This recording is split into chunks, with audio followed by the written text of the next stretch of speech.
There it is. Hello, I'm Dr. Rosie Kuhn, and this is the Dilemmas of a Small Business Guru. And the intention of these videos and this podcast is, forgot to push the record button there. Hi, I'm Dr. Rosie Kuhn, and this is the Dilemmas of a Small Business Guru.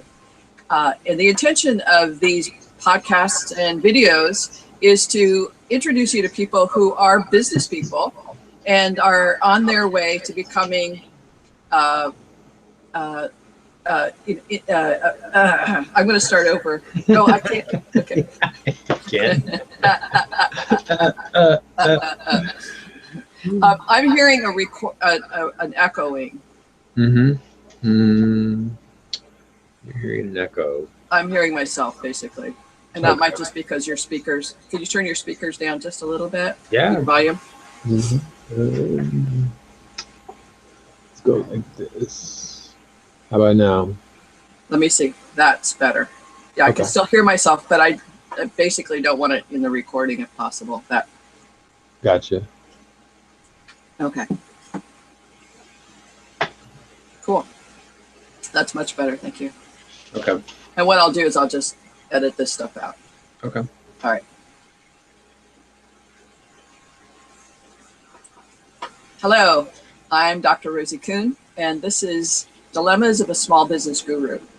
And the intention of these talks are to introduce you to people who are in small businesses and who are in the process of creating, in a sense, themselves as a small business guru. So, Birthday wishes. Sorry. let's turn all that stuff off. I'll turn off my phone. Yeah. I've been dinging all morning. Let's turn all those things off because we want people paying attention to you and not anybody else. And I'm going to turn off my furnace as well. Okay. 1 second. Sorry. That's okay.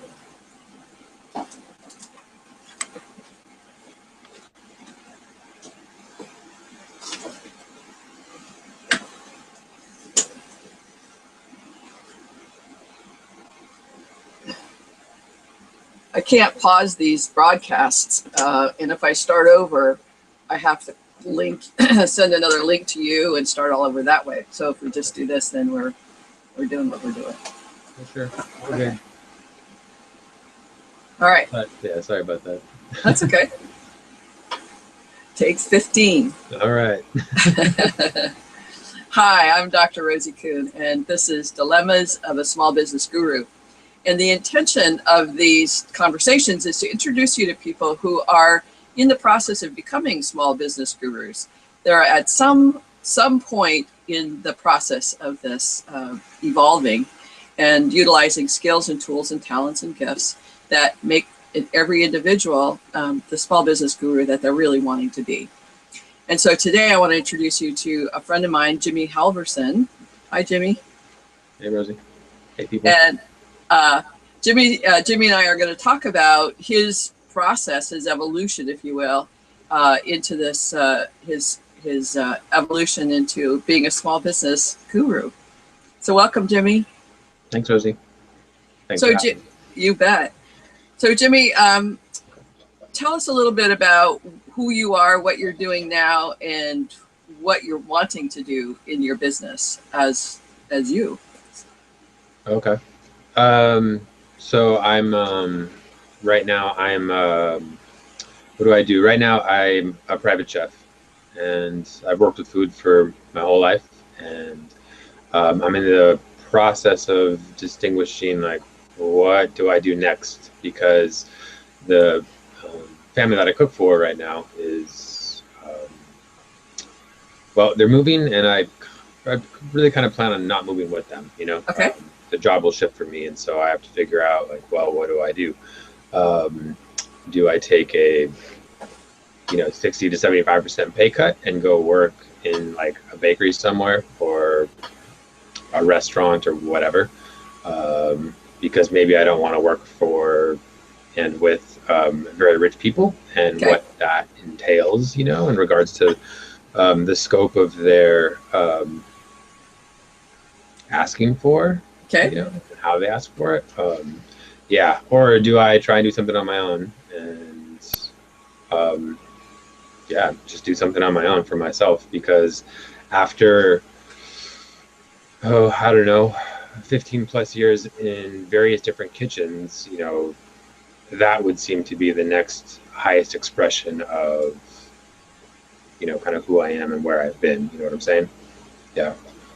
Yeah, Um, you've worked for some pretty high end private people, private yeah.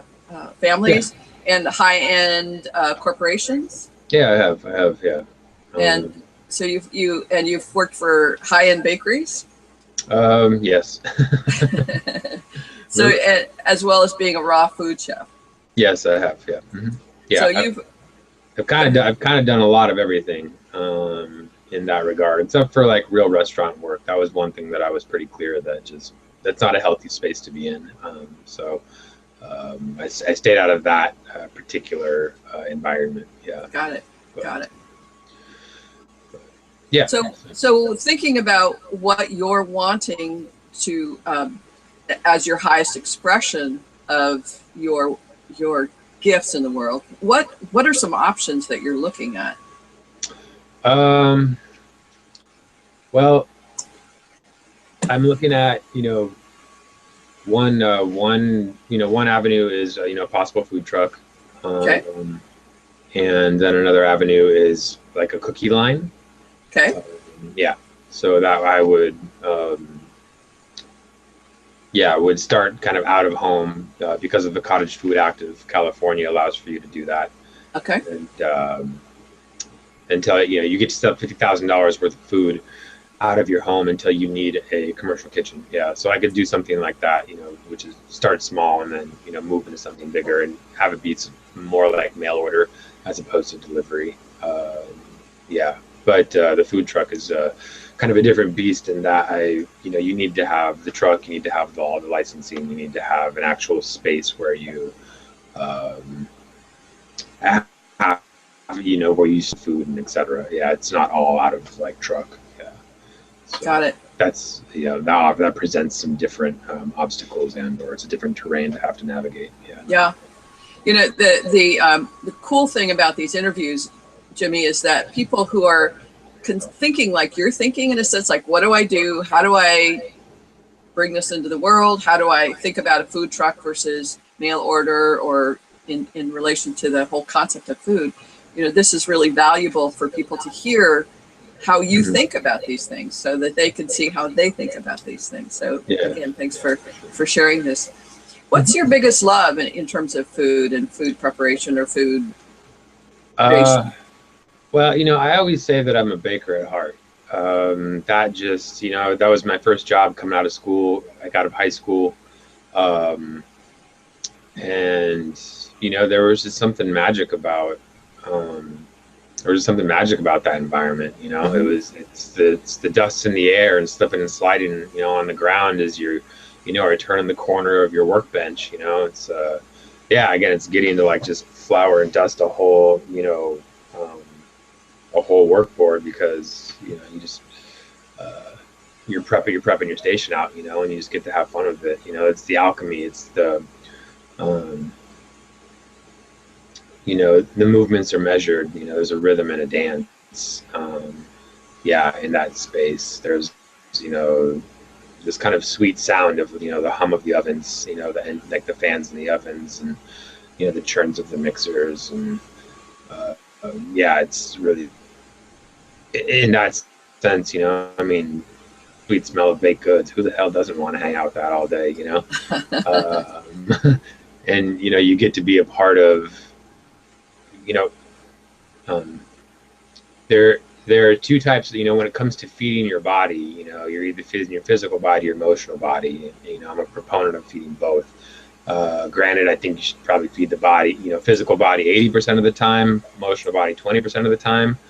But to sit there and to forego, emotional body feeding and nurturing is a really unhealthy place to be. And so, you know, um, I'm really happy when I can, um, help make soul food for people. Um, in the form of baked goods. That's always Yes. just a great place to be. I always feel good about the work that I'm doing when I'm doing that type of work. You know, you can't really f up a Hang on a second, cake Grace. or sure. Hey, Gracie, stop. Hang on, Jimmy. What are you No looking worries, at? dear. Come here, outside. Go check it out.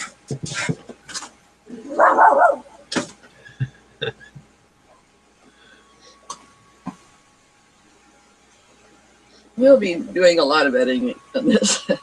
Yeah, no worries. So yeah, so you're saying that you're just keep saying what you're saying. You're saying in terms of nourishing the body and this Yeah, and the yeah. soul, Again, the soul that what you're bringing is soul food to yeah, you us. know, it's emotional body feeding is, you know, really kind of all about soul food. You know, it's the stuff that you eat that helps. You know, it really just it makes you feel good in your heart. You know, and that's can be baked goods or it can be like grandma's lasagna or something like that. You know, whatever you know, whatever you have that emotional reaction to when you catch a whiff, you know, or it touches your tongue and it just lands. You know, it lands in your heart. So. You know, or it's about celebration, you know, celebrating uh, your friends, your family, you know, events, etc. I mean, yeah, those things, those are all important things, you know. So, Yes. yeah, So from my coaching mind, yeah. it's like couldn't any kind of food be soul food, or couldn't any kind of preparation or kitchen be a soul nourishing experience for It, you? uh, What's the difference? yeah, right. That's a good question. It can be, you know, to some degree, but that's based, you know, my perspective is that's based more on, you know, that's more subjective. That's more on the individual, you know, exactly. And it's not like, um, yeah, I mean, some people, yeah, love like pulled pork and barbecued ribs and you know that kind of stuff. So Yes. that you know will touch them in a way that yeah is nourishing to you know When their they're emo- their yeah, their, their emotional body. You know. and when they're prepping their kitchen or prepping their tables Mhm. for Yeah, that ribs or for the pulled pork, they're totally. having the same kind of experience that you're having when you're dusting your table. Yeah, exactly, Yeah. exactly. Yeah, you know, and so um, so I know for me, like that was you know that was. What has made hotline kitchens, you know, different, or not even different, I should say, doable, Okay. um, because none of that other stuff is there in a hotline kitchen for me. You know, um, Can you just it's explain just a little bit of what a hotline kitchen is a versus? hotline kitchen is, you know, I mean, a hotline kitchen is something that you know, like a restaurant kitchen, you know, something that has stoves, ovens, you know, things like that. You know, you're playing with fire, like an open Okay. flame. You know, the hotline. Yeah. So where you're doing your cooking. Yeah. Okay. It's just you know it's just kind of a really easy way to distinguish what you know that kind of kitchen is. Yeah, just Versus that kitchen kind of kitchen versus what? versus a bakery. Yeah, A a bakery. Got it. bakery is a bakery, and a hotline is you know a kitchen that you would cook in. You know, like in a restaurant or Got something. it. Yeah, Okay. where there's you know, open flame like that. So. Got Um, so yeah, the for me, hotline kitchens aren't so much they don't really hit the heart like that. For me, hotline kitchens, what hits is in my heart is the people and it. the Yes. interactions that I have with the people because it's such a high stress environment. Um, yeah, it's just very high stress environment, and so the people that you work with, you just get to, you know, for lack of better words, you just get to be really shitty with them. You know, Yes. like in a world where you have to put your best foot forward more often than not, and or all the time. It's really beautiful to be in a space where you can just get you know stupid and you can be you know a lesser version of yourself and not only is it accepted but it's expected and celebrated. You know, you have to cut the stress somehow of you know that work and so you know the stuff that comes out of your mouth and uh, other people's mouths you know just like is ridiculous. Yes. Or whether it be just you know stupid shit talk to your coworkers, or you're telling jokes, or whatever. And Yeah. it's not shitty in a sense of you're being abusive and violent. It's shitty in terms Yeah, of kind just of. I mean, but I maybe mean not. the intention is not to be abusive and violent to people. The intention is to relieve the stress and be playful Exactly. with That's the intent. absurd conversation, if you will. Exactly, Yeah. exactly. And in a sense, I mean, it's the intention is not to be abusive and violent with your friends and your coworkers, but it does happen that you do get to be abusive and violent with your coworkers, and it's in a playful way. It's in a we need to just in a towel snap your ass, and let's see how high you can jump, or something like that. Yes. Yeah. Yeah, Yeah. but yeah, nobody's pulling knives on each other. Nobody's burning each other with hot pans. Right. It's not hateful. Yeah, Hateful. no, no, not by any means. We're all just trying to have a good laugh, and we're not taking ourselves seriously, in Right. that regard, The because we're taking absurdity. ourselves seriously with our work. Yeah. Yeah. And so that has led me to, um, in the past, like I interviewed with PG&E, and I was having such a good time when I was working at Google in the kitchen that I was in at the time. Um, I mean, that was a really magical time in that kitchen with those people. Everybody could, I think, attest and agree to that, very much the same way. And I threw that interview, because, yeah, the people that I was working with were just amazing. It Right. was just such an authentic place to be. Um, And you when know, when you say you threw that interview that with PG&E, it means you kind of didn't let it happen. Yeah, I let it happen. I showed up there, but they asked me, they told me very specifically in the beginning of the interview, we're going to ask you very specific questions, and we want very specific answers. And I got that. I got that when they were asking me those questions, and I thought to myself, well, I can tell you what, you want to hear. I can tell you what the truth is, And I just said, I'm just going to go with the truth, and we'll just see where that takes me, because I think that's, that's just a more honest way to answer. Even Right. though I know you want to hear something specific, I'd rather you get an honest answer. Yeah. Right. And Right. that makes, I don't get the job, I don't Yeah. get the job. So I didn't get the job. And I And was fine with that. yeah, you didn't necessarily want the job. Yeah. I mean, not, I wasn't, yeah, I wasn't in a space where I felt like I needed to leave my kitchen, Yeah. Yeah. because the people were beautiful. Yeah. So in that sense, it's very much a space that really, uh, it makes my heart happy, to work with the people in a hotline kitchen, and in a bakery too. I mean, Right. it's kind of the same in the bakery, but the timing and the pacing is a little more measured, because you're Yes. working with times and temperatures like that. And so Right. while it's stressful, it's not as, by any means, I would say, like, it's half the stress, Right. from my perspective. Yeah. Hang on 1 second. I gotta let the dog in. Yeah, for sure. Be right back. Uh-huh. Come on in.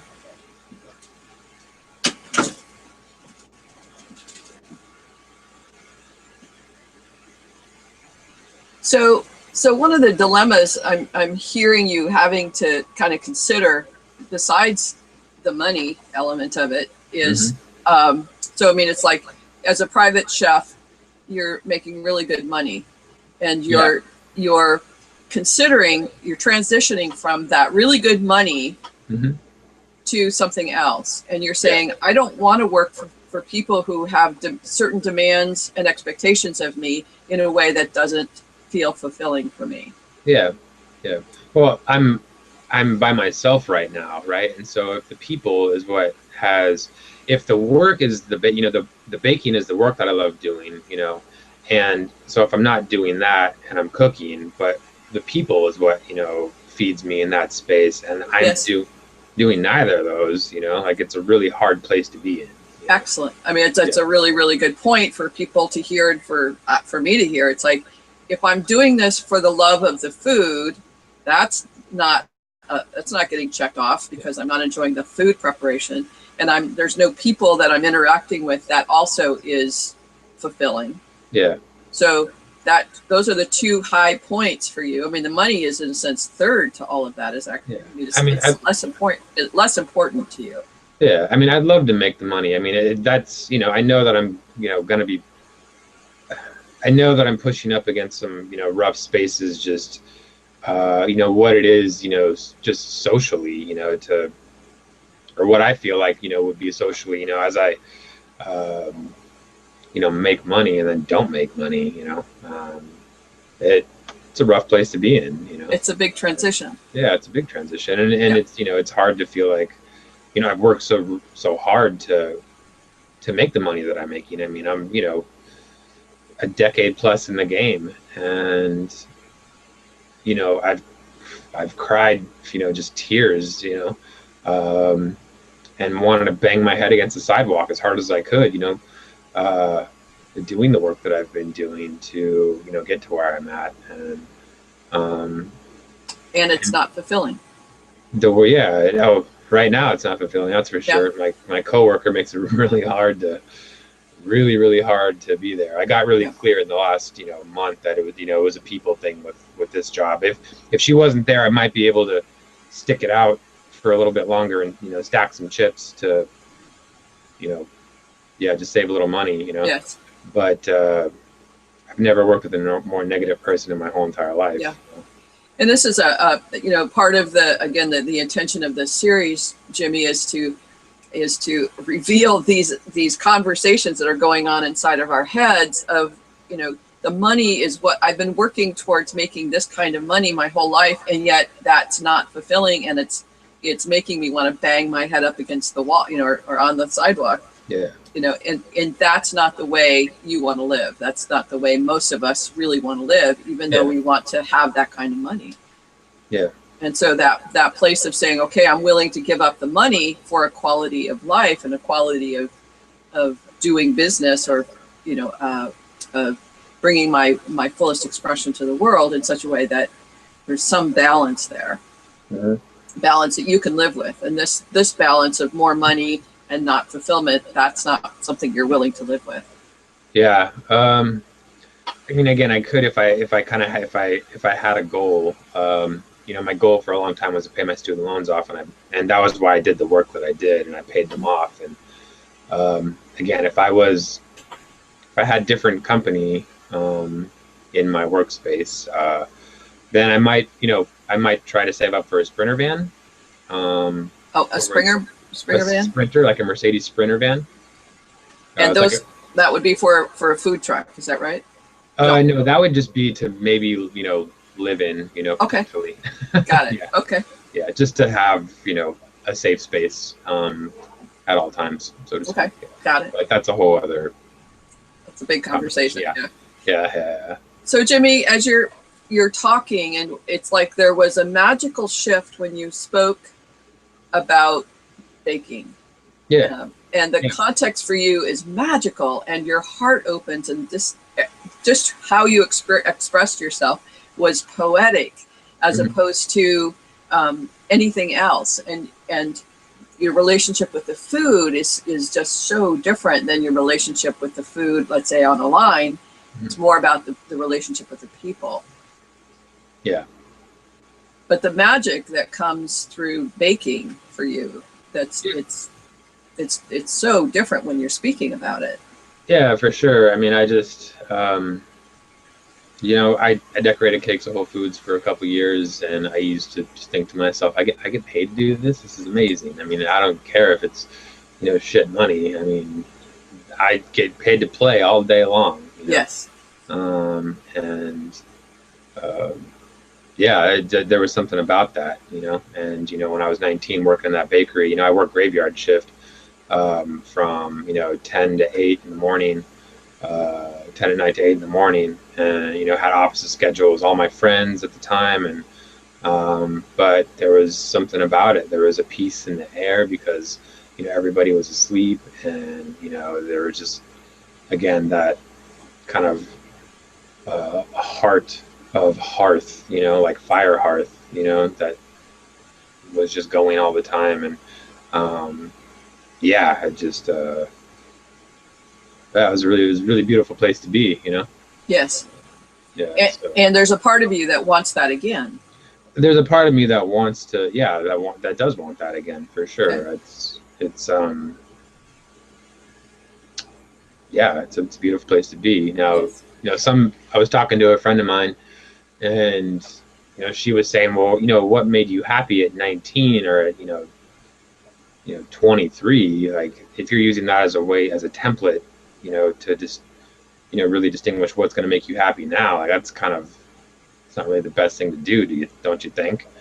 And I was like, that's a good point. But I don't know. I'm just trying to figure out. Yeah, well, I mean, So what makes that a good point? um, From her perspective, like you said earlier, it's all subjective. So from her perspective, she's saying, hey, you had a mind frame when you're 23. Is that a good mind frame to look at when you're 37? I mean, is yeah. that what makes that a good point?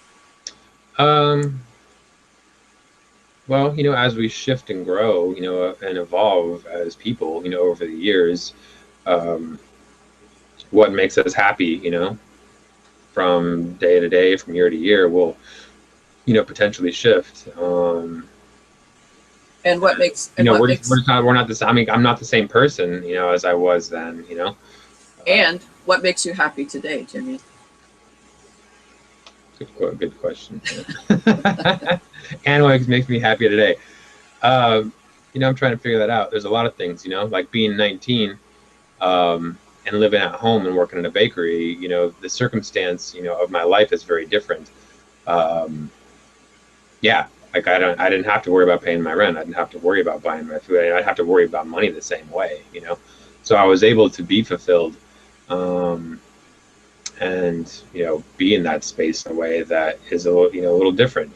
I don't Yeah. have the requirements of just being an adult that I did then. And when I was decorating cakes, I had the good fortune of being able to live with my girlfriend, and um, we lived in her grandmother's house for free, you know, um, which was amazing. It was such an amazing gift to have at that time.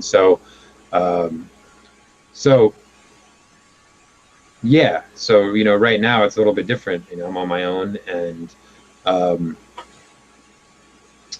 all those things make me happy. But like the commute, like commute is something that I run to the city every day. I have a 70-mile commute, up 101 into San Francisco and across the city and then back down. And that's a different, bit of circumstance that's in my life now that I have to consider. Well, what would make me happy? It would be kind of nice to walk over to Facebook, which is, half a mile away from my house, every morning. That'd be amazing. Okay. I got into a motorcycle accident in my commute coming home back in July, and totaled one of my bikes, and that didn't make me too happy. It kind of made me a little terrified, after that. Yeah, and that's not your first motorcycle Yeah, accident. so my first motorcycle accident either, but it happened, yeah, and they did both happen actually during my commutes, Yes. so yeah, it's things are just a little bit different, right now. Life looks a little different, and so So I have so different things to consider about what will make me happy. so hang on a second. So what I want our listeners and viewers to hear is I ask you what makes you happy, Yeah. and you say, well, I can't do what makes me happy, or I used to do it because of the circumstances. The circumstances let me do what made me happy. Okay. And the circumstances right now are, and it's sort of financially based, right? Yeah. And the commute doesn't make me happy, and this doesn't make me happy, but that would make me happy. Yeah. But when I say what makes you happy, Mm. then it's like, well, Fuck. Yeah. but yeah. But so my point is what makes you happy is baking and decorating cakes. That's what makes you happy in Yeah. relation to Yeah. work. Okay. What makes me happy is feeling good about the work that I do. Okay. You know, I really like feeling good about the work that I do. That makes me happy. Great. And on any given day, working a hotline or cooking, I might feel good. For items on my menu for the day. Right now, I might feel good about one or two of them, it's a rare day that I feel good about everything that I've turned in that I do. Okay. And that's just a pretty consistent experience for me. Okay, great. When So I'm, that's, and again, it's like, so what does, like you say, creating, uh, creating that relationship with food where it comes out the way you want it, you're saying that doesn't happen very often with what you're doing currently. yeah, yeah. I mean, I got to turn in something, and I have to be good with it, to the degree that I'll turn it in. There are some times where um, not I just scrapped everything and started over, but that's few and far between. I mean, I am professional, so Yes. I can kind of pull something out my ass if I need to. If I've like mess something up some way, I'm like, oh damn, okay, that's I feel really good about something, about what I've done. Yeah, it's like a quarter to half of what I'm doing. Okay, great. When I'm baking, it's kind of hard to mess up, butter, flour, sugar, and all things delicious like that, Yes. chocolate, um, you definitely can. It's definitely a science. You can definitely mess it up, but if you know the science behind it all, Yeah. you know, And it's you're an expert in that field. yeah, You're an expert. I don't know if I'm an expert. I'm an expert at making cookies and a few other things. I'm definitely better at decorating cakes than I am baking. But Yes. in any case, I'm happy to do the work, and I know how to handle myself, in that regard. Right. Yeah. So the dilemma, I mean, if you could do what you really, really wanted to do, Hmm. you'd bake and Yeah. decorate I think cookies I and decorate decorate. one of the Okay, great. two. One of the Great. two. I would do one of those. Yeah, Okay, great. for sure. And so the dilemma is the transition from having the money that you've been currently making Yeah, to perhaps very little money, like none. but like, like, um, minimum wage kind of thing. Yeah, yeah. I hope. Yeah.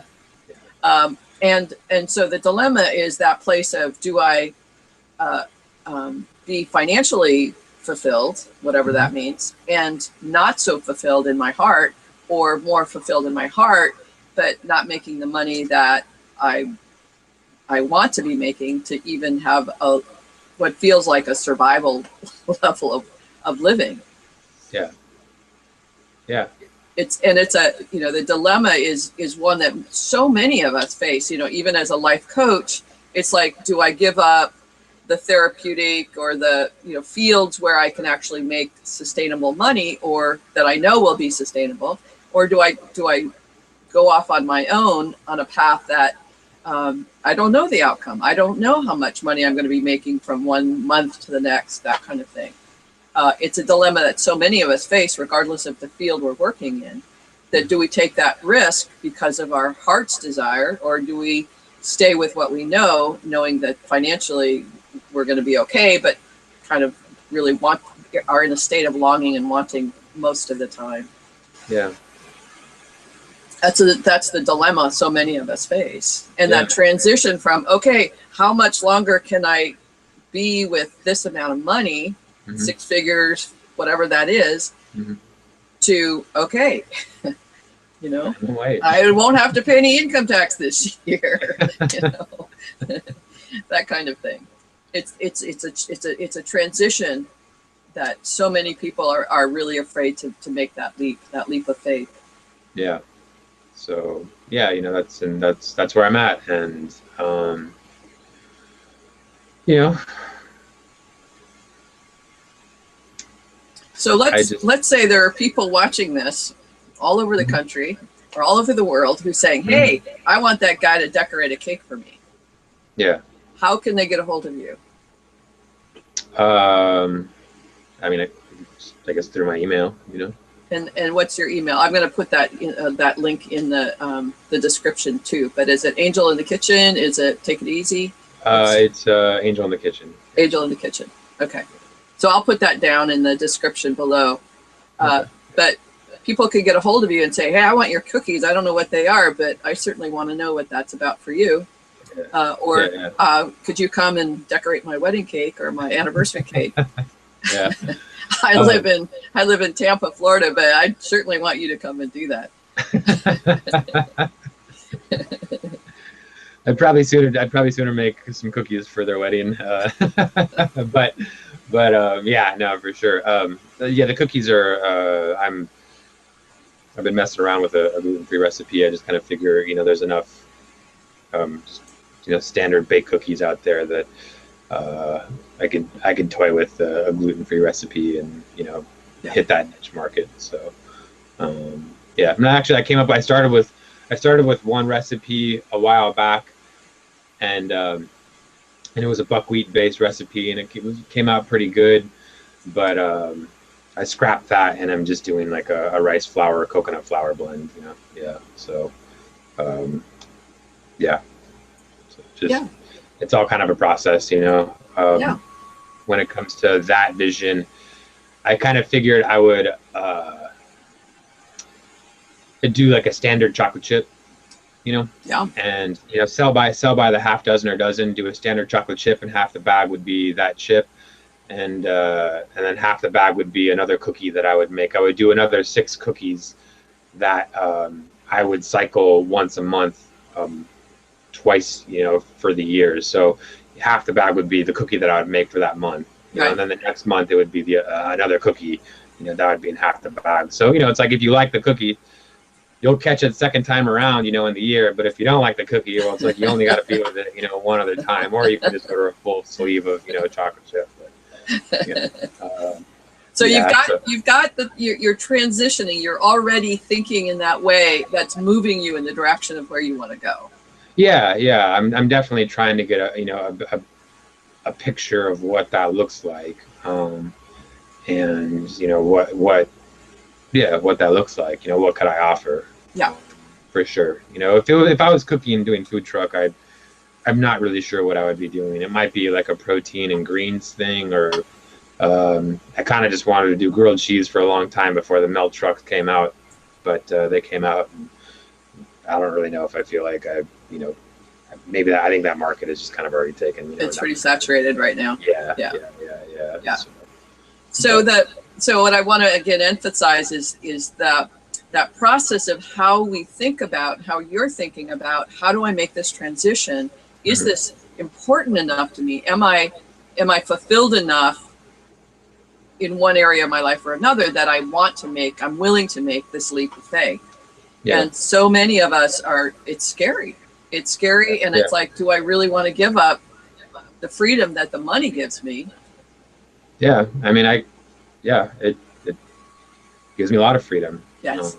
And at the same time, it doesn't give you the freedom to choose to live from your heart and your spirit and live in the magic that is just so you. When you talk about it, it's just like, that's just what is, the beauty of how you articulate those mornings, preparing your table.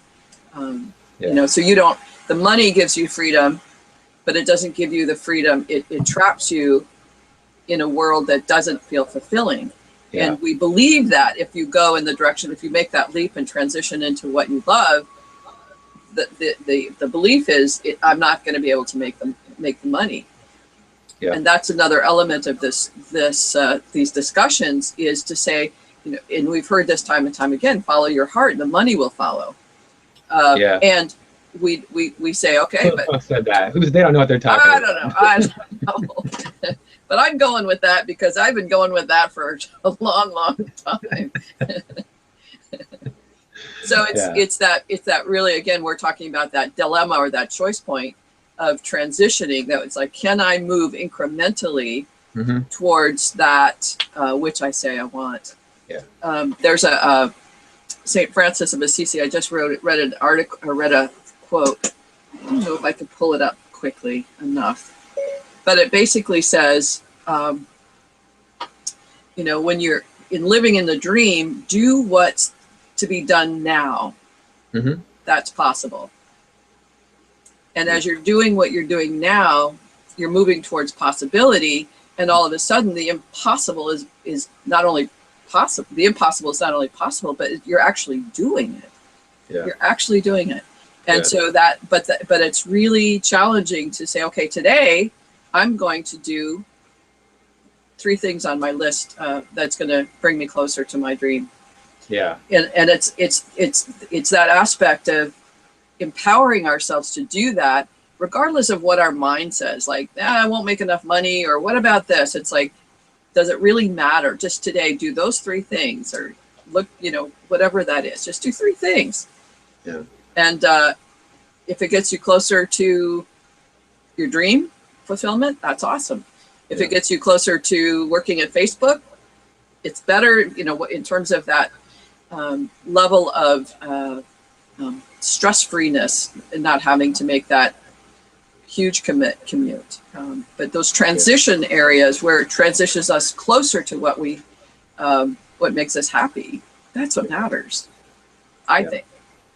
I don't know, but that's what I think. I've just gone off in my pontification, so. I hear you. Yeah, as far as like, the things, when it comes to the small business thing, I would have to there's like a class that you take through the county, I believe, that talks about, the Cottage Food Act, and I believe you then take a written it's like a written inspection. If you're selling food directly to your clients, it's a written inspection. But if you're selling to like a third party that would then sell food to, or a second party that would then sell food to, the third party, then somebody's got to come in and, inspect your kitchen and make sure it's legit. Got it. But yeah, I don't think any inspector would sign off on my kitchen. My little tiny kitchen, But I do know how to work with food, to keep everything, safe and sanitary. And, I'm sure. I'm sure. But yeah, I'd have to do that. Yeah, just what else would I have to do? Right now, I'm kind of, with that in mind, I'm just trying. One of the things I'm saving money for, if I am to do that, is to then, I figure, well, if I'm going to give this a whirl, I figure I just pay my rent, my landlady rent for like 6 months, and I figure, maybe like $5,000 could probably get that off the ground, I would think, Cool. Just in regards to what I would need to put up a website and, just have, some real basic like materials when it comes to packaging and just like informational like media, like cards and or like little flyers or something like that, inserts to the bag or whatever. Yeah, and Etsy is also a great place to step into that whole field. Find that area. Yeah. All kinds of different little boxes and stuffs to purchase. Yeah. Yeah. So it's really cool, Jimmy, because and again, I want our listeners and watchers to hear that, as you're saying, this is so scary to leave this financial freedom, and here's all the incremental thinkings that are going on inside of you that's supporting you in really transitioning towards that. Yeah. So you're making it happen, even though there's that resistance. You're still making it happen. Yeah. And that's a good thing. That's exciting, and that's good for people to hear, because it's like, even though it's scary, you're still making progress. In as a client of mine says, I'm making a lot of progress. I'm not going anywhere yet, but I'm making a lot of progress. Yeah. I'm not talking myself out of it. I'm not sabotaging myself right now. Yeah, I'm not saying no. So that's. And you're saying yes incrementally, and that's what it takes, is saying yes incrementally and saying, okay, there's a course I have to take. Why not just take it? Go ahead. And I need to get the inspection. Why not get that done? The couple of things that are checked off your list. Yeah. Go to Etsy or go to someplace and see, okay, here's what it takes to put up a web presence. And all these little things that add up to, wow, I'm actually doing it. Yeah. I talked with a friend's friend who has a little waffle business that he's got going on. He does that wholesale. And he was a nice just lead to, and touchstone, to just like, how does this work? What are some, he told me some places to check out packaging and, website stuffs. So I'll probably get a hold of him probably like in the next month or so, just to touch base again and Awesome. inquire a little bit more about just business. Take him out to dinner and just pick his brain a little bit more. So that's definitely another thing that I'll be doing. Awesome. You know, and Excellent. say what? I said excellent. Yeah. Um, and then actually, I had a buddy of mine. He recently came through over the weekend from out of town, and we spent a couple of days together here, just at the house, hanging out, being bros. And he hit me up, and he just said, in his text, what did he say? It kind of stopped me for a second because I was like, I don't know how I first. I'm like, I don't know. I don't know about that. But it's just real simple. He's like, dude, straight up, you go the cookie route or some such thing. I'll throw you a couple of G's, like as a silent partner. Like I'm all about you. Beautiful. That was nice to get, but it was also I got that I have some stuff around taking money, Okay. And or going like into debt or because I just got out of debt, Yes. and I kind of don't want. I'd like to. What would make me happy is to do this debt free. Sure. That Sure. would make me very, very, very happy. Yes. So again, the dilemma is, here's my heart's desire. Mm-hmm. Bada bing, bada boom. Yeah. And here's stuff around money and owing and debt. It's stuff around money. Mm-hmm. And the dilemma is, this is what I want. And how do I be with this stuff when this is the most important priority for me? Yeah. So that's part of my work, as a life and business coach, is really supporting you and other people in making that transition and saying, okay, I'm willing to be with this, or it's just at this moment just great to know somebody really is behind you. Whether you take them up on their offer or not doesn't matter. It's that you have support, and that's a good thing. Like, take it one step at a time rather than going, okay, I'll whatever, because that's part of this process. And again, I'm saying this to all of us in as small business gurus. That's part of how we grow ourselves, is to be with each one of these dilemmas where we get stuck and look at how we're choosing. Yeah. And so that's what makes us into small good business gurus, is we're able to, with wisdom and intelligence, say, what is my highest truth here? What's my highest desire?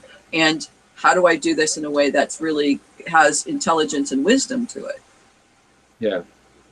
Yeah. So, I'm so happy and excited, that, about you living in the fulfillment of you, and I'm willing to support you and everyone else in making that happen as you go transition and incrementally go through this process. Yeah. So, but those challenges are constant in being a small business owner. Is every single day there's these dilemmas, and we become more intelligent about how we look at these. Yeah. So I didn't think that when I got that text, I didn't, it didn't occur to me that would be a dilemma for me, and I didn't get back to him until this morning. He hit me back 2 days ago, and I wanted to hit him back yesterday, but it was a little too late. He's got a baby, but that was kind of my thing, or my thinking. I'm like, I kind of would rather have him just, spend that money on diapers. He's got a kid, Yeah. I can't take that money and then be responsible for that if he's got other responsibilities that are a little more important than fucking cookies. Like, yes. Yeah. And that's a whole nother. It's a dilemma, Mm-hmm. and how you be with your dilemmas is what this is all about. Yeah. So Yeah. that one is just one of many. Totally. Do I use the round boxes? Do I use the square boxes? Do I go with this company or that company? And every single decision, there's that place of dilemma. Yeah, absolutely. And so I so appreciate and am glad that you're part of this conversation for all of us of how we be with dilemmas as a small business owner, small business guru that you are already. Yeah, thanks. So again, go ahead. I'm sorry. No, please go ahead. So I was just going to say, below I'll put Jimmy's contact information. Angel in the kitchen. Mm-hmm. Jimmy, what is it? It's angel_in the kitchen at yahoo.com. Yahoo.com. So angel_in the kitchen. Yeah. at yahoo.com. And I'll put Yeah. that in. And any last words, Jimmy, about supporting what you would like people to know about this process of becoming a small business guru? Oh man, I don't know. I just, good luck, God bless, Godspeed, all that.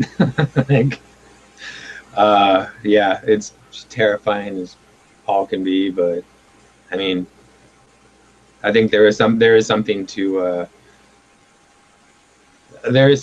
being fulfilled in your heart, yeah, in the work that you do in the world. And being 37 today, I kind of I really just kind of had to just kind of have to acknowledge that I may as well try, I may as well try, because I was at a point earlier in life where I thought I needed something else. I thought I needed somebody else's. I thought I needed a credential. I thought I needed a piece of paper that said I knew something about something, rather than my own experience. And after so many years, you know, I have to trust and believe in my experience in my Beautiful. walk. Yeah. So I think that's probably the most important thing that I've had to be with, in this process. Starting this process, I did not believe in myself, and I bought into a different story, and I ended up in a lot of debt. Yeah. And a lot of years later, I'm out of it now, and I kind of feel like that was it just was a bit of well, this is what you get for not believing in yourself, Beautiful. believing that that you can be, and do the things that you want to do, that you're enough. Yes. Yeah. Beautiful. So um, I'd rather believe that I'm enough, than not. I think I've learned that lesson. I hope. I hope. Excellent. Good God. I'm trying. There's two statistics I read on Google. One is, and I can't remember if it was the Washington Post. I think it was. Only 13% of the world population love what they do. Yeah. And the other one that I read was 80% of the people of the world either don't like or they hate what they do. Yeah. There's a few percentages in there that don't quite match up. Yeah. But 13%, I'm going to go with that. Yeah. Only 13% love what they do. And what I want to do is empower people to empower themselves to love what they do, because it's where we spend the majority of our days and our times and our thought processes. So, thank you again for your willingness to keep stepping into, you're enough, and you have passion and love for baking. And I just so am looking forward to that first cookie that I get from you. Oh, yeah, for sure. Yeah, I'm gonna keep playing with my recipe a little bit, and see if I can massage it to a couple of different cookies, and Good. And I'm sure I'll mess around with some other recipes, but yeah, I will get you a box. I'm looking forward to that. All right, Jimmy, thank you so much for being with me. All right, Rosie. And thank Absolutely. you all for watching and participating. And if you have any comments, please let us know. If you're watching this video, give us a likes and subscribe, and that would make us all really happy. Heck All yeah. right. Bye for now. All right. Bye-bye.